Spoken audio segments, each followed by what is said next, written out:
Entre Kinshasa et Ankara, c'est la vieille amitié qui reprend vie avec vigueur. 4 mois après la tenue du sommet Turquie-Afrique, la République démocratique du Congo a déroulé le tapis rouge au président de la République de Turquie, Recep Tayyip Erdogan, au Palais de la Nation.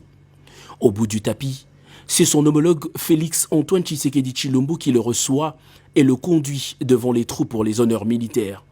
À l'occasion de votre visite officielle en République démocratique du Congo, je vous invite à passer les troupes en revue.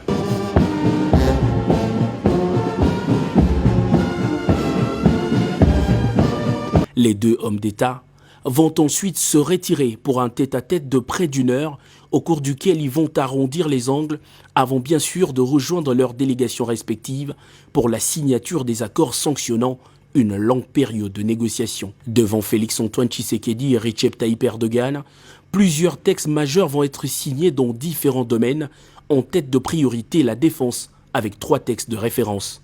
Un premier accord cadre sur la coopération militaire, un deuxième en matière de coopération sur l'industrie de la défense et un protocole de mise en œuvre d'aide financière. Pour les deux parties, les signatures ont porté les noms de ministres de la Défense de 2 pays, Gilbert Kabanga pour la RDC et Hulusi Akar pour la République de Turquie, qui sera relayé par le professeur Ismaël Demir, président de l'industrie de la défense de la Turquie. Le but de ces accords signés selon les deux chefs d'État, d'organiser et formaliser la coopération en matière de défense en vue de contribuer à la montée en puissance de forces armées de la République démocratique du Congo qui sont depuis plusieurs mois en opération de maintien de la paix dans l'est du pays. Au-delà de la défense, plusieurs autres mémorandums d'entente ont été signés notamment dans le secteur de transport, des infrastructures et des finances.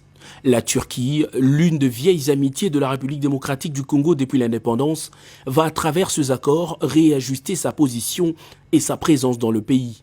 Cette visite officielle du président turc à Kinshasa pose les bases d'une coopération bilatérale qui s'annonce plus solide que celle d'il y a 10 ans.